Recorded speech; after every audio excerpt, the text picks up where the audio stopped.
Hey guys, long time no see, but we're gonna break it down now. Yeah, it's the 1st of July, and granted, I'll tell you the truth. I work, so the fact that I've been working and just having to stay on top of my own business, my own schedule, and everything like that has really caused me to put a pause on putting out the videos.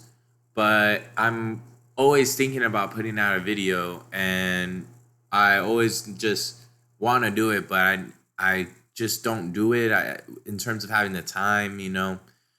But thank God, honestly, that I've been able to clear everything up and put everything, kind of on its side or get it completed and really just knock out some videos so that way we can be all caught up in, the One Piece chapter reviews. So today we're going to go on a little bit of a flashback journey from, I know we're currently at 11:53 and I'm all caught up, but we'll go back and we'll get to chapter 1150, and then I'll drop out the next videos so that way we're all caught up to 11:53. I'll drop all that today in separate videos, one after the other. So we're gonna start off now. It's volume 34, Oni Child Yamato's Golden Harvest Surrogate Pilgrimage.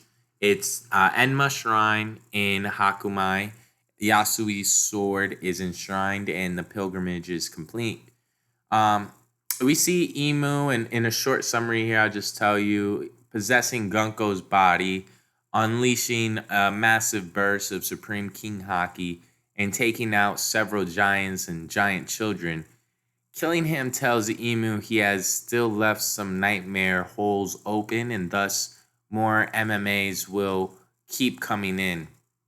Summers heals from his injuries. Dory and Bragi arrive at the scene, with Bragi grabbing Emu, but Emu shoots Bragi's arm off using a huge pistol and uses a technique called Domi Reversi to forcibly make a contract with Bragi that transforms him into a new gigantic demonic form, and does similar contracts with Bragi and several members of the giant warrior pirates.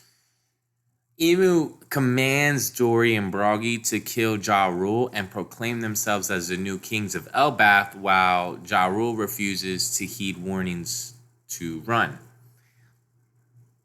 Now, the parents of the children arrive at their location as Colin tells them that Gabon fell down in the underworld and to watch out for Gunko. One gets close enough to try and help, only to be stabbed by Summer's thorns. Emu hears a noise they are making and unleashes a blast of Supreme King Haki that knocks the children unconscious and some of the giants as well.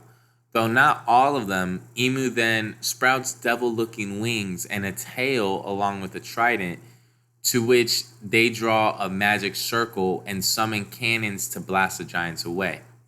Emu asks Killingham if this is the limit of what his MMAs can do, but Killingham states that the nightmare hole he spawned them from is still open, allowing them to manifest from every nightmare on the island, and on top of that, since they have no concept of death, he can command them to be revived whenever. Emu contacts Summers, who has put himself back together despite being in pain, and tells him to oversee the kidnapped children. Jinbei notices that Gunko seems different from before as Robin asks where Luffy is, only to be told that he, Zoro, and Sanji and the new giant warrior pirates are all down in the underworld and have no idea what is going on.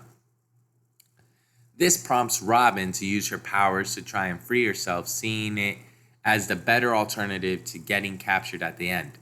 Emu says that their problem now is how to best utilize the children if Elbaf has no king, and they decide to make Dory and Bragi the new kings of the country.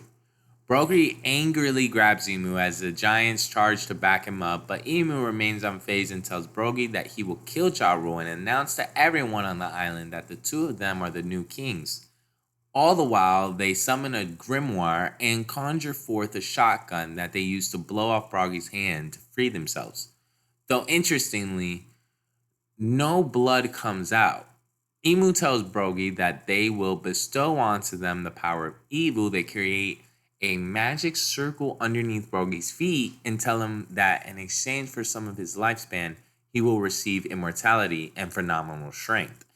And by being bound to them, he will lose all sense of reason and logic and obey only them.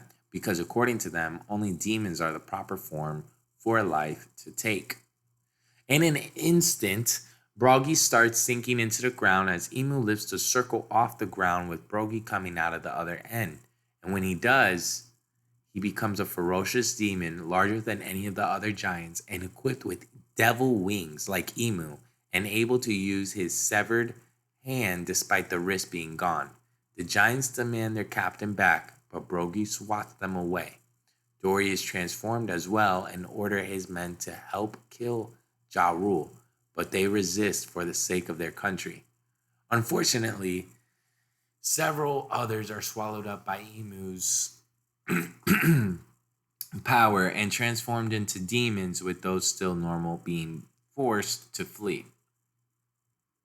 With several demonic giants and Killingham's MMAs behind them, Emu muses that the power of Elbath is quite promising, but they announce they will not destroy the country, for they still need it, but it will be ruled by them, though they would like to see just how useful the giants will be in war.